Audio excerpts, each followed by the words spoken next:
Gibran bisa seperti JK. Meskipun memiliki dampak yang cukup signifikan ketika maju menjadi cawapres mendampingi Prabowo, publik justru mengkhawatirkan Gibran akan tenggelam ketika sudah menjabat sebagai Wapres RI.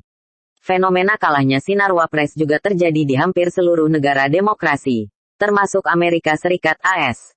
Secara umum, posisi Wapres memang kerap dinilai tidak begitu signifikan, baik secara politik maupun pengampu kebijakan. Michael Nelson dalam tulisannya The Curse of the Vice Presidency menyebut fenomena ini dengan kutukan wakil presiden. Nelson melihat terdapat kecenderungan mereka yang menjabat sebagai Wapres mengalami penurunan pengaruh politik. Ini juga tidak terlepas dari posisi Wapres yang memang lemah secara konstitusional.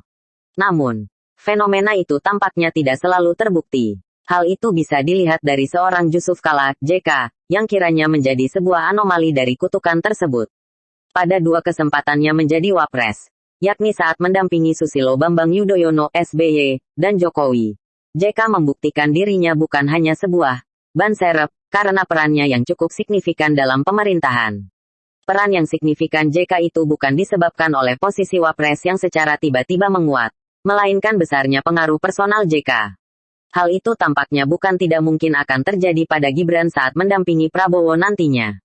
Gibran kiranya juga memiliki pengaruh personal yang cukup besar. Itu sudah diperlihatkan dirinya ketika masih menjadi cawapres. Dengan usia yang masih muda, dan mayoritas populasi Indonesia diisi oleh generasi muda, Gibran bukan tidak mungkin menjadi seorang pemimpin yang transformasional.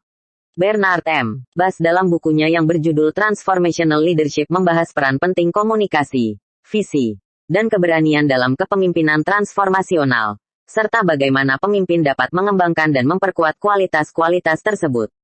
Selain itu, Bass juga mengeksplorasi hubungan antara kepemimpinan transformasional dengan inovasi, perubahan organisasi, dan pencapaian tujuan yang lebih tinggi. Berkaca pada Gibran, dengan pemahaman dirinya sebagai generasi muda, Gibran tampaknya akan melakukan berbagai inovasi untuk mengembangkan generasi muda Indonesia. Seperti yang sudah dijelaskan sebelumnya, mayoritas penduduk Indonesia adalah generasi muda, sehingga butuh pemimpin yang bisa memahami apa yang menjadi keresahan dan kebutuhan anak muda. Dan Gibran tampaknya memahami itu. Argumen itu berkaca dari apa yang telah dilakukannya di Solo. Sebagai wali kota, Gibran telah memberi sarana dan prasarana bagi anak muda Solo untuk mengembangkan minat mereka. Salah satu contoh kepedulian Gibran saat menjadi wali kota kepada anak muda adalah didirikannya Solo Technopark yang menjadi wadah bagi anak muda Solo untuk mengembangkan minat dan bakatnya. Menarik untuk menunggu apakah berbagai terobosan dan inisiatif yang Gibran lakukan di Solo juga akan diterapkan di level nasional saat menjadi Wapres nanti dan akan menjadi sebuah anomali dari fenomena kutukan Wapres, seperti JK.